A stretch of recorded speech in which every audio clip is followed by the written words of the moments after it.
You're entering Corsi Nation. This is Jerome Corsi, and we have a special guest with us today, Paul Preston. Paul is a good friend. Paul, welcome to the show. Paul has been active broadcasting, doing podcasts and broadcasting for about 22 years. And his Agenda 21 radio is quite popular. There is right there, Agenda 21 radio. The website is A21R.com. The letter A, the number 21radio.com. And Paul's also very active in the New California State, which we want to talk about. This is a big movement that I think is beginning to happen with the various states thinking about breaking up conservative and liberal. The liberals go their own crazy way and trying to not cope with them any longer. But Paul and I have become friends over the years. Paul, it's always a great pleasure to talk with you again. I'm looking forward to the discussion. Well, Jerome, thanks for having me on your show. This really is an honor to be on your show. Well, let's just start out. We've got Mamdani elected now in New York. We've got a Muslim communist, our most prestigious city in the country, now running as mayor. He's going to be mayor. So what are your thoughts on that? Well, it's kind of indicative of the sign of the times. And we have to remind everybody that for a 4-year period, we were openly being invaded by military aged men to the tune of, depending upon what your numbers are, between 20 and 100 million people came across the border. We have a lot of minors that came across the border.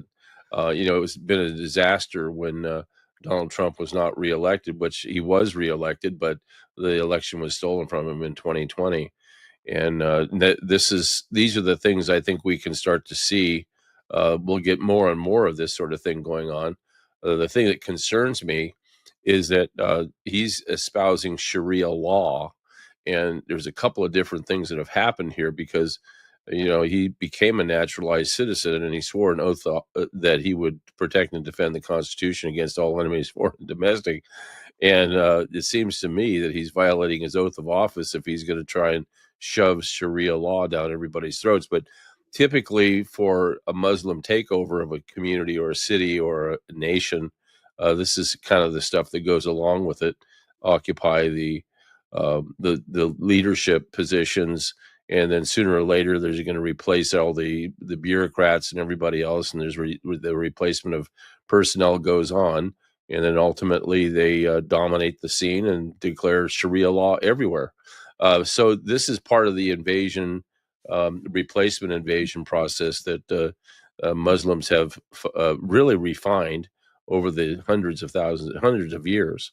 And now here it is in the United States, and they're not a large population, but there sure are. If you're in Dearborn or if you're now in New York City, your lives are going to be turned upside down. We're going to have mosques and shouting out daily prayer in New York City, I think, pretty soon. 4 or 5 times maybe a day. Which will be pretty shocking, actually. But, Paul, it's also, I think, the younger generations, the kids are, that the percentage of women under 24 who voted for Mamdani was like 80% of the women voted for Mamdani. I mean, they have another character like Obama that they bring out that is this hip hop leftist, guru, charismatic leader who promises everything and delivers nothing. Right. That's normally the case. And again, it's our fault that he's delivering nothing. but they look good. You got to admit they look Obama good. Comes on, he hip hops and he's hope and change, and he's got neat posters, and he's got the Obama girl singing how she's in love with Obama. Remember that? Yeah. And they fall for it. I was watching some of the clips of his little takeover, and some of those I call them teeny boppers. But, these are the young kids, and there's nothing in the offing for those young kids other than, of course, being dominated by their own culture. And, of course, assimilation is just out of the question. One of the great aspects of America is assimilation. And clearly this invasion of a lot of millions of people over the last 4 years going to have some real detrimental impact upon the assimilation process. It's always been so successful for the United States as a country.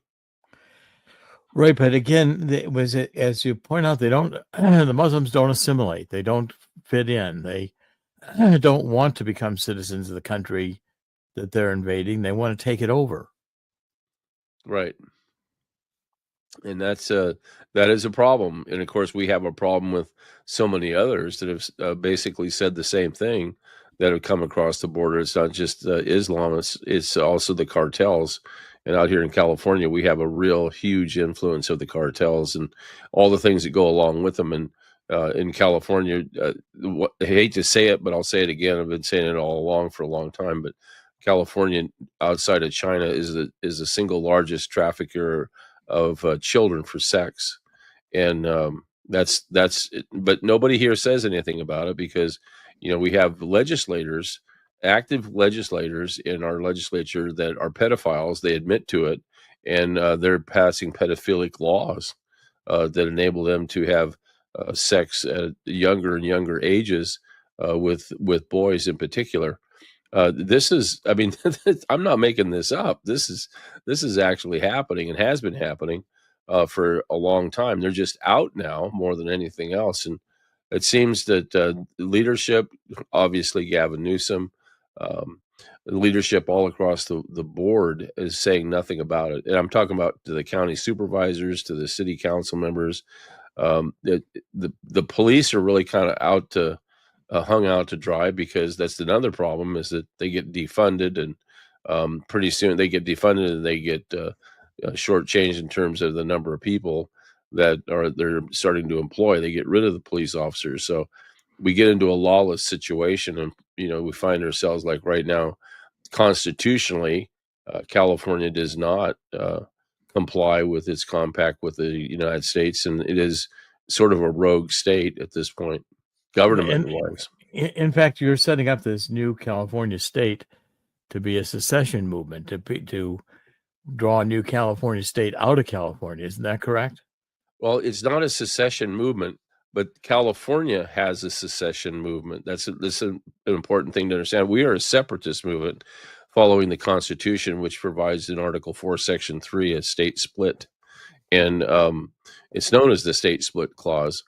And that clause in the Constitution, The California Constitution. No, this is U.S. Constitution. U.S. Constitution. Article 4, Section 3. It's the same one that's given all of us 50 states. It's the same. We're using basically the same idea of Article 4, which is the state split. But then there's specifics about what if you form a state from a pre-existing state, and that's Article 4, Section 3. And we believe now, as we have gone through this process now and deeply involved with it for the last 8 years, that the founding fathers knew that at some point in time, one of the states that they were setting up, with the colonies, might go rogue and want to become more like a democracy than a republic. So I believe they put Article 4, Section 3 into the Constitution, which allowed the people, if they were under a tyrant governor, to be able to form their own new state, as prescribed under the Declaration of Independence. And so when you start working with the Declaration of Independence and the verbiage and the words and the messaging with the Constitution and the Bill of Rights, it emerges completely different than just if you're on the surface looking at it and reading it and having no understanding what the words mean, or application as to what we've been doing. We've been applying the words now to our process, and we're very far along in the process. We have a constitution. We developed a constitution over 13 constitutional conventions, and in fact, this is our constitution right here. And tomorrow we actually have our fourth statewide election, and this statewide election we set up right after our constitutional convention, the 13th one in Visalia, California, on July 1st. And we've already had 3 elections, and they all affirm us to be a new state. That's not a lot of large numbers like you'd find in a general election, but we do have a vast sampling from around all 58 counties, and they all say the same thing. It's pretty amazing to see. But tomorrow, which is, of course, Veterans Day, we're going to have a pretty good turnout, we suspect, and that's going to be the fourth and final one. We hope. We know, but the idea of us being able to have an election, similar to what President Trump talks about an election, one day, paper ballot, hand count, and we get the results that night. And there's only one change of custody. When you walk into the polling center, they're going to give you a ballot, and you're going to mark on that ballot, and you're going to put it in the clear box. That's it. No more mail-in ballots, and that's what we've done. It works very well. It counts really quick, and we let the people watch us count them. In fact, we videotape every counting so that we have a record of it. But and we haven't had any cheating going on. We haven't had any stuffed mailboxes, and there's no algorithms. No algorithms. There's no algorithm. I guess you could set up a hand count algorithm or something like that. I don't know. But you can't cheat. You can't cheat unless you create the system so you can cheat. That's right, and which is, of course, that's what they've done all along now. That's right. So this is we're disruptive. We know that we're following the Constitution, and of course, if you know anything about our opposition, they loathe the Constitution and the things in it. And so we're ready to go to become a state. It's just a matter of timing at this point. I think the financial collapse that's happening around the state of California is happening very quickly, and I think that we're going to be standing up as a new state here pretty soon, sooner than a lot of people realize. The Article 4, Section 3 requires that the existing legislature approve it, doesn't it? I mean, you have to get the approval of the existing legislature. Yes, and no. And this is where you start looking at the Constitution. There's no, Jerome, there's no playbook or instruction manual for forming a new state. I hate to break it to people, but there isn't any. This is not like flying a 747 where you have an instruction manual. But I'd never think that I would ask you to be a pilot for a 747. But that's sometimes the way we feel. But so you have to kind of be intuitive, and you have to understand what the process and the history and the protocols. But Article 4, Section 3 is specifically designed for a very low threshold vote. It doesn't need a bill. It just needs a resolution of each one of the houses. And you take the resolution in, and you can have a simple floor vote right there. When they turn on the keys and start opening the day for legislation, that's when they pass the resolutions. And a simple majority vote approves the resolution. And once it's approved in the Assembly and approved in the Senate, then the clerk of the Assembly calls the clerk of the House and says, we do have a petition for statehood. Now, that's the normal process. And if everything was normal and we had a normal balance of Republicans and versus Democrats, that might, in fact, work. But the problem is we are a supermajority one-party system in California. And in our Assembly, we have 80 members in the Assembly, 17 are Democrats. We have 40 members in the Senate, and 9 are Republicans. 17 are 17 are Republican and 9 are Republican. And then, of course, if you take a look at the 52 seats in the House of Representatives that come out of California, there are only 9 that are Republicans. So supermajority exists. And that's one definition of a communist party. We're starting to get that definition of a communist party going. Plus, when you start to see the taxation, extortion, and how they pass bills, and then you've had a succession of Democratic governors such as Jerry Brown. Now, what could possibly go wrong with 8 years of Jerry Brown, right? Right. And now we have Gavin Newsom, and all the executive positions have always been Democrats for the last 20 years. So we have determined, especially after the COVID and especially after all the other hijinks that have been going on, the taxation and running businesses out of California, we have determined that California is literally a communist state, communist Nazi state. And it's getting worse, and it's not getting better. And you've watched Gavin Newsom's epic stories going on, all the things he's done with the fires and everything else. And, we have such a huge problem out here with the NGOs. We talk about Donald Trump and the tariffs, and a lot of people don't understand that out here in California, the most NGOs in the nation exist, non-governmental organizations, 501c4s, they exist in California. And the problem is that this is where most of the billions, if not upwards of $1 trillion of USAID aid and everything else has been going to these nonprofits by way of their counties, the county governance systems. And I was kind of chuckling the other night. I said, what Donald Trump really needs to do if he wants to fund the SNAP programs is claw back the money that was given to those NGOs. There's a cool almost $1 trillion out of California. He can do that, and that would solve the budget problem. Right, it'd go a long way. It'd go a long way. And these people are doing nothing with the money other than we think that they're funneling most of that money off to China, and we do know that under Newsom's reign of terror, Julie Su, who ultimately became the labor secretary for Joe Biden, she happened to have been in charge with the state welfare system, EDD we call it, Employment Development Department. And when the COVID hit, she just turned off all the computers that would screen out people that would not be a candidate for welfare. And so as a result, money just kept on. The state made an ask of that money pool, and the federal government said yes. Well, nearly upwards of over $800 billion in a course of 2.5 years was laundered through the EDD. And Julie Su, after a couple of years of that and everybody hammering her, including us, she gets the offer to Joe Biden to be the labor secretary, to be the controller of those funds to begin with. And she covers all of her trails and tracks, and that's really why she was there.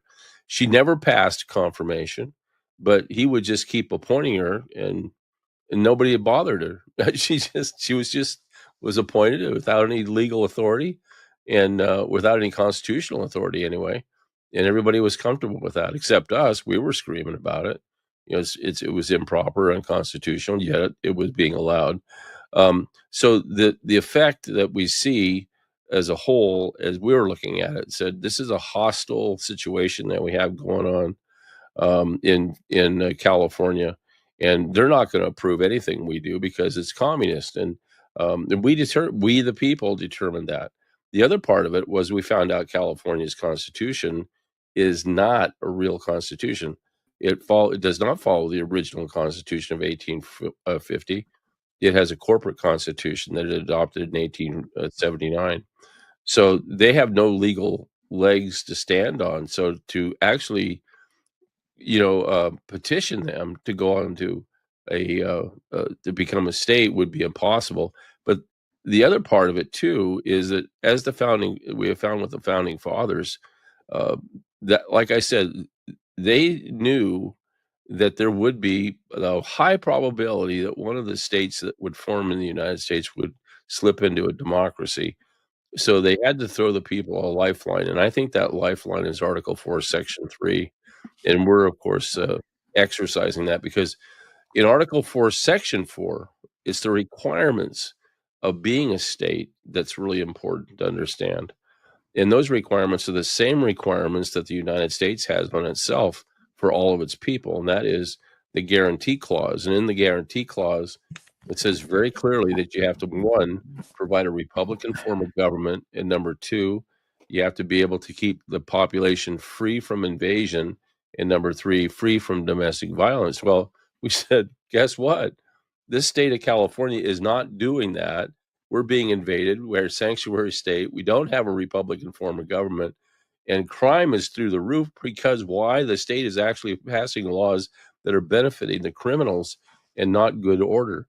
So it was an easy decision for us to follow the next step, which was, okay, how do we do this then if we're not going to go to the Congress or to the California legislature because all these people are contributing to the crime? Then what we did is we looked at history and we saw that 1861, the state of West Virginia was formed from Virginia under the almost identical situation, that there was a hostile situation that the Virginians who wanted to join the Confederacy had against the West Virginians. The West Virginians ultimately decided, after numbers of killings, murders, and attacks and raids on their farms and ranches in the west side by the Eastern Virginians, that they would be better off forming a new state, and they do it by what the process is of reorganizing a Virginia government. You see, when the opportunity arose, when the Confederacy, and they held some Confederate conventions, and in Richmond they held one, and the government of Virginia at that time chose to join the Confederacy. So they absented themselves from the seats of government, and so there was no government operating in the state of Virginia. So Pierpont and others went to Congress, said, we can't work with these people because they're not even in government anymore. What do we do? And so the Congress said, well, you still have to satisfy Article 4, Section 3 of the Constitution. You have to get the approval of the legislature. He said, we don't have a legislature.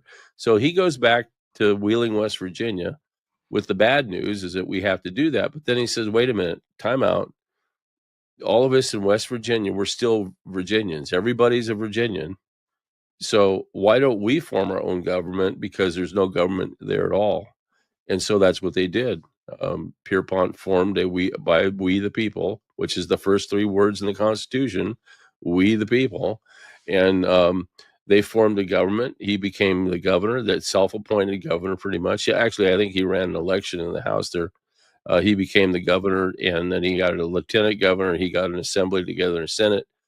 And the West Virginians then took their resolutions to the government, reorganized in Virginia, and the Virginia reorganized government approved both the Senate and the Assembly, and they went on to Congress, and they presented it to Congress, and Congress is kind of like, well, this is kind of hanky. Well, he said, it doesn't matter how we do it, we did it, right? And they agreed. They agreed. It was we the people. The government was absent from Virginia. They couldn't, not only did they not want to work with them, but they couldn't because they left. And so that's how that process started, and that's how we started. We're doing the same thing. We've already had 3 conventions with our reorganized government, and we already taken the petitions 2 years ago to them. And so we've been pursuing hot and heavy people to act in Congress, and now even President Trump is. Some people have offered to have President Trump carry the legislation through, which is really unusual, because there's only been one other time that's happened where the president has come forward and carried legislation to create a new state. And that time was in 1830, and that was the state of California. Really? Yeah. So it was the state of California. And I'll tell you, it took me a couple of years to think about that and figure that out. Like, oh, well, if we asked the president, it's already been done once, and so they asked us, after some great frustration. We had worked out, this is in 2023, a paper. We did all the paperwork for the Congress to join. There's a process. You want to take your paperwork to the Speaker of the House and have a couple of your representatives escort you down there and all that stuff. There's a kind of hoopla thing. And so we took our paperwork and we had it delivered to Kevin McCarthy's office. Well, a week later, he was out. Yeah, right. It's admissions paperwork, And so, okay. Yeah. And so then we pull back and we're going, what's going on here, and letting it all settle. Then they got Kevin Johnson. And so we had an elaborate plan for him. And as it turned out, he got in trouble too. And so we're sitting here going, oh my God, we got all this paperwork done. What are we going to do? And so finally, in talking to people from the presidents, they said, President, if you would like, when he becomes president, he'll carry that through for you. And I said, well, that's really nice. That's really nice.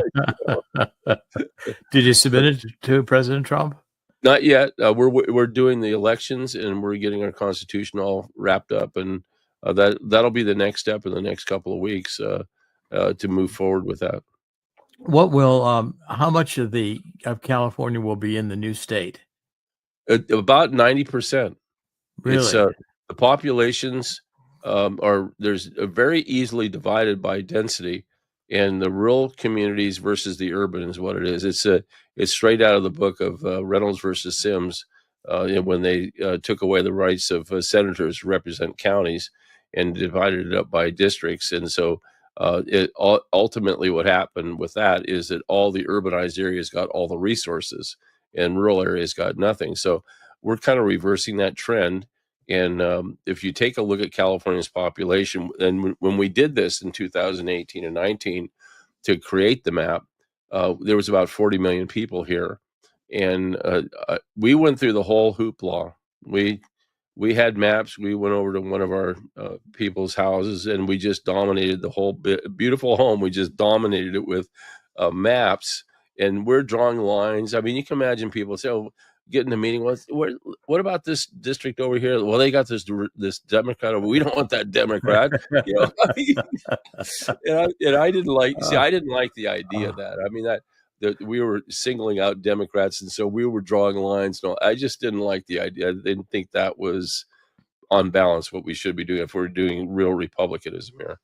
And so finally, after about 2 or 3 weeks of frustration and drawing lines all over big maps, I just said to the group, I said, well, where do all the people live? Let's look at populations. I'm a biologist and a geneticist, so populations mean something to me. And so they said, well, if you take a look at the population, there's 40 million people, and you've got Sacramento urban, San Francisco urban, and LA urban. That's about 20 million people. So I said, well, where do the rest of the people live? I said, all throughout California. So that turns out to be about 90% of the landmass. That includes San Diego, and it includes Orange County. We look at those two as more suburban than urban. LA is very dense, and so is parts of San Francisco, as you know, that whole area. Right. But it makes for an island situation in which there's islands. Three parts of California are islands, and they are. And we use the rationale that they can do it in Hawaii with all the islands. They can certainly do it for California. And you know, Jerome, we have not been in all the years we've had people ask. I can tell you that probably the total number of people who have objected to that, one or two. It's the most amazing thing. They look at it and it's like, oh, okay. It's like that, and I just say it's based on population. Does it decide? Is it okay? Is it now down to counties? Is it mostly divided by counties, or how does it? Well, we take all the counties basically. We take them in a clever way. We look at the rural areas of a county. Every county has a lot of rural area in California, and so most of the counties, like if you look at Stanislaus or San Joaquin County, or Calaveras County or Kern County, these are big, large rural counties. But some of the other counties start to be divided up when we look at them. As an example, of Sacramento. Sacramento has quite the urbanized area around the capital area, but on the outskirts, it's very rural. So we take what we call Sacramento rural land and leave the urbanized as part of California. And the same with San Francisco. Heavily urbanized areas all become California. The rest of it becomes New California. Los Angeles, the top of Los Angeles, which is in Palmdale, Lancaster, that whole area, that becomes rural California. So the designation for many counties will have a rural designation for us for mapping reasons. And those counties will be the counties in California. And it'll be very, very interesting. It shatters Reynolds versus Sims, which what we did with the intent of doing that, what we did is we automatically assigned to every county when we brought them on board and charted them. They had to have a senator for every county. So for the first time since 1965, I believe, these counties actually do have representative senators. And they take it to heart. They mean it. Every county was assigned 2 assembly members, and that's the beginning map. There's it's all red now, and we thought initially we went with the academics on that map. That's the original map, and we thought the academics had it all down. That the coastal regions, including like San Luis Obispo and Monterey, and Ventura and San Benito, and parts of Santa Clara County were all heavily Democratic. Now, what we did find out, and this is where the voter suppressions happened. There you go. That's the new California map right now. And you can see the yellow is the is 20 million. About, it's not 20 million right now. We've actually made some changes since the original map, and it's more like 16 million, 17 million that California will have, and we'll have the rest. But when we looked at all those other counties, we would, as each county was chartered, we made a different map, and that's why sometimes you'll see some of the colored maps there. And we would paint the new California maps that red until it was completely filled in. But these counties in this area that are in question are the ones that are going to have issues with divisions and boundaries and things like that. But they're kind of minor compared to the whole state. But then the idea of having every county have a senator right now has been very interesting, because we walk around and we tell people when we go to a hearing, or if we go and visit with some of their county supervisors during public hearing, we announce ourselves as New California. I'm Paul Preston. I'm the assembly member from Sutter County, and for the New California state, and they all perk up and they all listen. They used to kind of scoff at us, but you know what, Jerome? We've taken some legal actions against these people, and some of the ones that have been heavily involved with the COVID virus. We've delivered declarations of complaints on them, and especially the county clerk recorders, as an example. We've been using using algorithms as evidence against these folks, and it's very compelling. We did our first deliverance of the declarations, which it's a legal grief, is what it is. Our attorney drew them up, and we have all the election code sections and penal code sections and all this other stuff, and USC sections. And then we would throw in a couple of the algorithms in question about what we saw. And we did this with Tommy Gong. He was the first one out of San Luis Obispo County. June 1st, 2021, we served him with 123 declarations signed by 123 members of the county of citizens of the county of San Luis Obispo. That was July 1st, and on July 3rd, he announced his resignation. We said, that's amazing. So, you really, when you look at that map, it's amazing. I think across the United States, if you did that map, you'd find the same thing. You'd find that the vast majority of the counties are conservative, and it's only the cities that are the left controls the cities right now, and the cities are the ones that are going socialist. Right. And you take a look at you remember Everett Dirksen, of course. Right, of course. Yeah, Ev, they call him. In fact, I have a couple of his. I was gonna. It's interesting because there's a new Illinois movement that's patterned itself after us, and we have some of our people going to be over there this weekend for the convention. But Everett Dirksen, his final battle was to fight the Reynolds versus Sims decision, because he said, and he's got some great quotes on this. It's a great study. I visited his museum, which was just incredible. But he said that what we've created in this decision of Reynolds versus Sims, which was done by the Warren Court, Earl Warren from the Warren Commission. Come on. Anyway, that guy, who was the governor of California at one time. Anyway, he before he became the Supreme Court justice. But Everett Dirksen said that what they created with that decision was a situation where the rural areas are going to be dominated by the big cities. And he said California, San Francisco, Sacramento, Chicago, New York, they'll start dominating the whole country if we don't watch out. And the city centers in general will do that. Like you've got Portland, you've got Seattle, and again, every place where you have upheaval right now has been the focus of that upheaval. It has been the focus of that whole Reynolds versus Sim debacle. But yeah, you have every part of the nation that is at risk of having us happen. Right. Well, the Reynolds v. Sims decision, which was 8-1, it was really on the equal protection clause that, that you had to have substantially equal state representation for all citizens.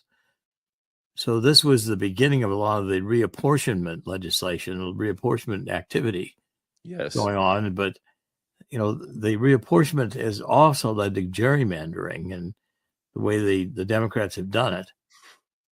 And so that's about to be fixed, I think, by the Supreme Court, so that you end the racial preferences in how you determine districting for, voting for the House of Representatives. But it still does not solve the problem of sovereignty of the counties. It doesn't. And that's the key thing, because what they're trying to do, and this, you have to play long ball about how they're just trying to destroy the United States, is they're trying to destroy sovereignty. Right. And the sovereign senator of a county is what they started with. And then they've worked their way down to sheriffs, other elected county officials as well, in an attempt to break the borders and not have borders between counties, which ultimately would lead to the nation doing the same with senators. There already is discussion about some of it at course, Columbia University, that there should be a situation where senators in other states, because right now every senator, or excuse me, there's 2 senators for every state. That's what the founding fathers gave to the legislature, and to create a bicameral legislature in the United States, a Senate and a House of Representatives. And that was to be carried out through the state as well. So state senators would be elected by the sovereign counties to strengthen the sovereignty of the county. Well, these people have figured out the way you destroy the country is to break down that sovereignty and ultimately break compacts. That's what they wanted to do.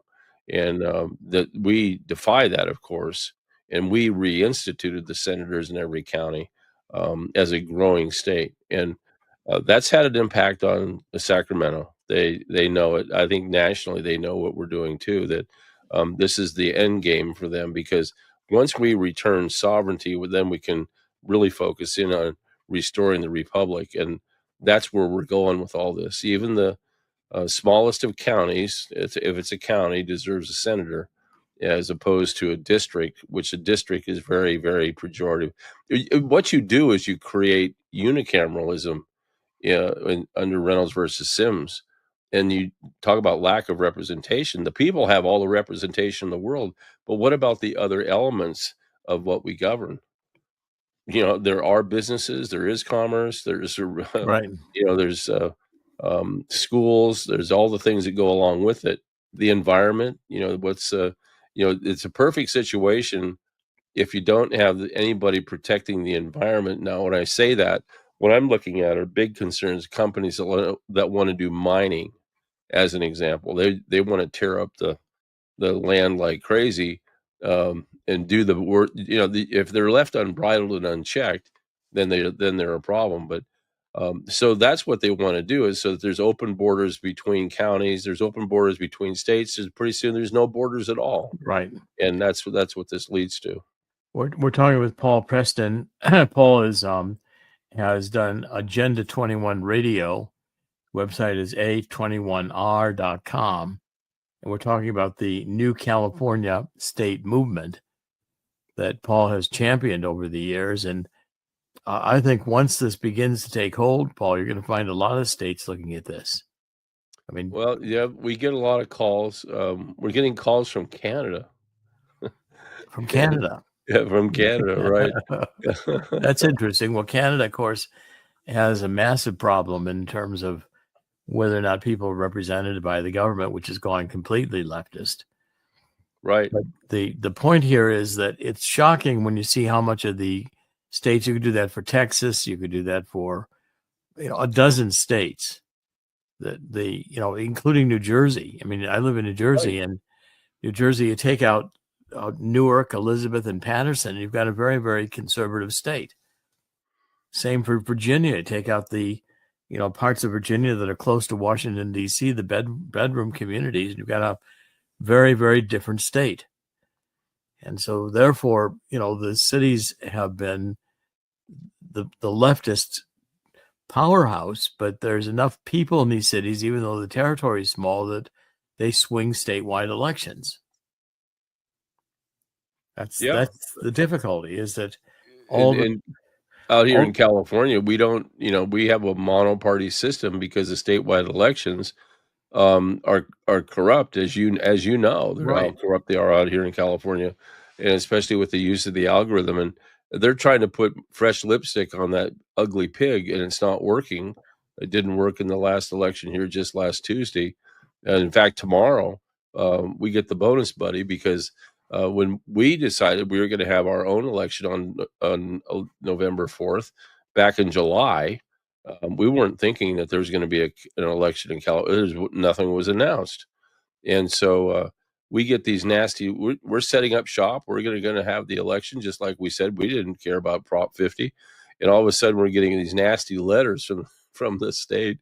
So I checked I knew they were completely bogus and they were completely out of line. And I was ready to damn the torpedoes. And I called my attorney, and he said, yeah, you have every right to do what you want to do. And so we got another one that was really kind of, I sat back and I thought about it, and I said, it's kind of interesting, because they started templating letters from one county clerk to another. And so the second one that they put out, it was addressed to a completely random county chair from another county, from where it was supposed to go to. And so I said to myself, this is crap. I said, we're not going to put ourselves up and be aligned with a fraudulent election. We'll just postpone it 1 week, and we'll stand with the veterans and honorable people and have an election in an honorable fashion, and let it go at that. And that's what we have planned for tomorrow. So we've run these elections very well. They're very simple. It doesn't cost much money. We did a cost comparison on Shasta County, because if they were to use paper ballots versus the mail-in ballots, the cost figure for a paper ballot being handled all in was $1.30 or something, and the cost basis for mail-in ballots is now $21 each, all in. Right. Each. Right. Each. Well, Democrats don't mind spending money. No. They spend your money to accomplish their goals. That's exactly what they do. And so anyway, when we do an election now, it's and we've got it down to a science for ourselves. It's very easy. The public loves them, Jerry. I mean, we get people driving for 70, 80 miles one way to come and vote in our election, just to have a voice. And it's really amazing to hear these stories of people wanting to make the change, but they know they can't because the corruption is so strong, and it's getting worse. But people don't know what is it that you can change about government to fix that problem. Now, in the old days, when we didn't have the United States of America and a Constitution and Bill of Rights, and you had a dictatorship, then it was wild revolution. And right now, I'm not too sure where we're going with all this, but I know that as long as we in New California continue down our path, we'll be a state that'll honor the Constitution and not fight against it like we're seeing. Well, I want to cover a couple more things before we wrap up. And this is with Paul Preston of Agenda 21 Radio, A21R.com. Paul, I think it's widely anticipated that President Trump is going to issue, in fact, he announced last week he was going to issue a new executive order to demand all the things we've said. I've been researching this on gods5stones.com, and the algorithms that we found, I think, were pivotal in people realizing the extent to which codes had been written into the State Board of Election voter registration file that permitted the creation of these millions of false records that yet get legitimate state IDs and can be voted in these mail-in ballot schemes. Now, once we found that, I think President Trump saw the problem, and saw it with 2020 election being stolen. And now he just pardoned something like 77 people that were involved. 77 people, right? And so I think Donald Trump is definitely on the track of making sure that we have fair elections and correct elections where non-citizens do not vote in 2026. And I know the states are going to resist this, but I also see Donald Trump putting the military increasingly into the Democratic cities to control them. So I'm wondering if the military would run an election. Donald Trump declared that we had a constitutional crisis or a national emergency crisis under Article 2 powers as commander in chief, and that our elections were being penetrated by foreign governments. You could very well have the military run the election in 2026. I agree, and I think that that he should. And we were one of the first ones out of the chute when we saw the situation. We had been studying in the New California movement, and I've been politically activated, but the fraud that was going on because of the Orange County situation in 2018 when we lost 6 seats to Congress, and it smelled like an algorithm, looked like an algorithm. You can just look at the spreadsheet. It was an algorithm. Right. And then it wasn't until 2020, and we had met some people, one individual I think you talked to, who had the algorithms down. He still does. He's just fantastic at it. And when we reported that Donald Trump had won California with 15,800,000 votes, and Joe Biden had lost with 6,400,000. Everybody was shocked, but we're back. We haven't backed down from those numbers.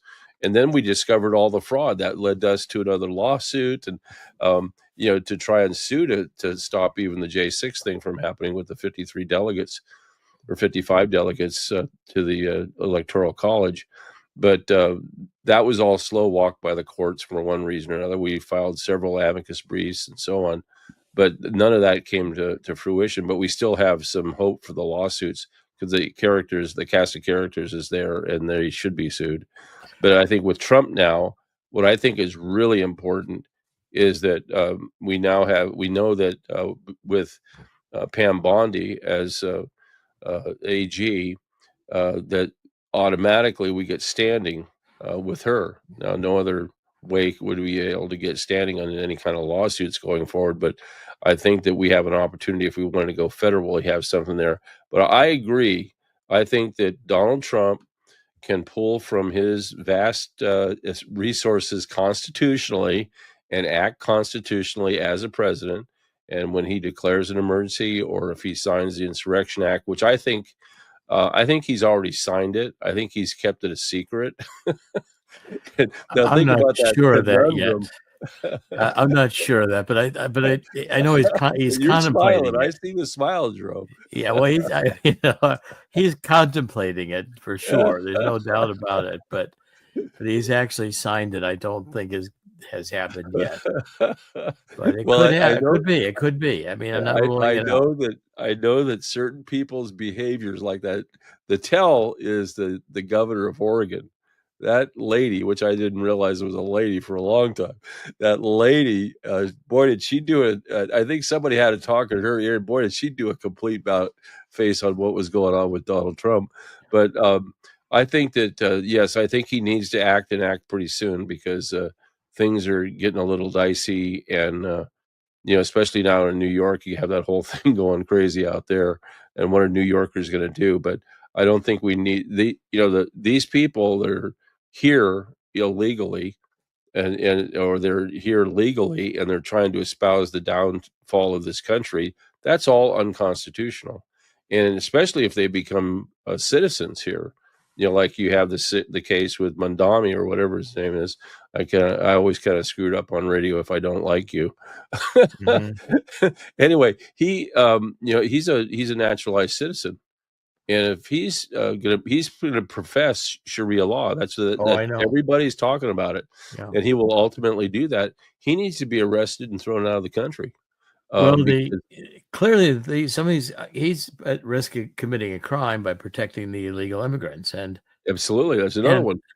And so also these states that refuse to get rid of the algorithms are these codes that are built into the election that allow them to say, well, we need so many thousand mail-in votes to be cast illegally, or we're going to lose this election, because they're all based on predicting how elections are going to turn out while elections are being counted. Right. It's another reason why we shouldn't have these early voting, is that it facilitates the algorithms being calculated. Well, it also that's the reconnaissance on the algorithm Right. and then in California, it's 29 days. They'll give you the ballot 29 days in front of the election, and then you can turn them in, and they get counted. Don't tell me they don't, because they give us the number of Republicans who voted versus Democrats, Right. and you can pick it up on your phone 20 days out. There's more. Hurry up, Republicans, get over here and vote, right? And you say you did not count the ballots, right? But then you have 27 days to count. 27 days to count, and we have a character out here who's wanting to do voter ID, which is honorable. We all went voter ID, right? But the problem is, he doesn't tell you the difficult part is it's voter ID, but still mail-in ballots. Yeah, well, that's not going to work. That's just not going to work. How do you do that? Yeah, I mean, it's ridiculous. But yeah, it's ridiculous. But this is the craziness that we're doing out here. I think we've pretty much run out of time here, Paul. But I want to thank you. I mean, I'm really glad we got to cover this issue, because this issue is one that Americans do not understand, and it's about, I think, to become a major issue, especially if you succeed, or when you succeed with the new California state. There's going to be motions like this going in a dozen states. Oh yeah, it's going to really, I think, energize the nation. I think so, because it's going to. We're being forced to now look at our roots and look at the biblical belief system of the Constitution and of the founding fathers, and look at what they mean by about liberty and all that. But it's the constitutional powers and of authority that the president has right now, where he can demonstrate constitutional law over common law. And he has the power, he has the authority, he can do whatever he needs to do. It. You take a look at what the history is the founding fathers didn't want a king or a queen or a monarch. I know Hamilton liked that idea, but the bottom line, they empowered the president at a time like this, when you did have an invasion. There was a slippage of the Republican form of government in any state, and there was lawlessness, that he has full authority through these executive authorities to do what he needs to do. If he needs the military, do whatever he needs, he's going to use it, and he should start doing that now. I really believe that. I think it's going to increasingly start happening, and Trump seems to be determined to get control of the Justice Department, and I think we'll have some prosecutions on the Obama coup d'etat that are going to be significant. So we're just beginning to fight a battle here that needs to be fought. But Paul, it's been a real pleasure to have you as a guest, and we hope you'll come back. Oh, yeah. I've enjoyed it. You and I have been talking about things for a long time. That's right. I remember talking to you in Oahu about what's that guy's name?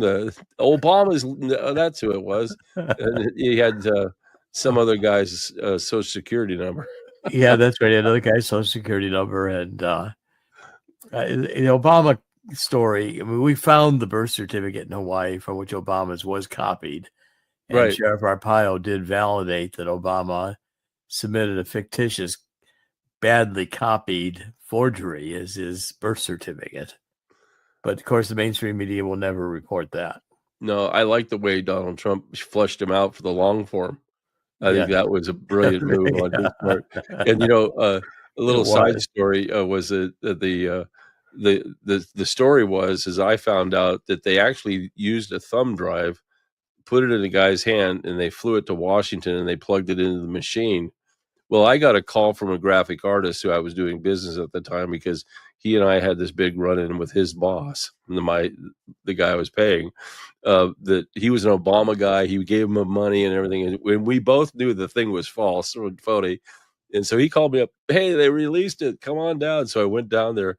Well, did you know they left the style pilots together? No, I didn't know that. And so did they really? This is within a few hours. They called me down there. And this guy's manipulating the thing. He says, well, look what they did here. They moved this over here. This what I'm doing.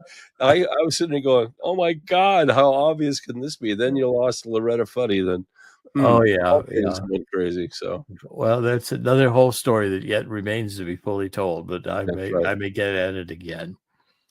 Well, Jerome, thank you very much for having me. Thanks, Paul. It's a great pleasure. We've been interviewing Paul Preston. Paul has had his website, his podcast is Agenda 21 Radio. You can find it at a21r.com. It's letter A, number 21, letter R.com.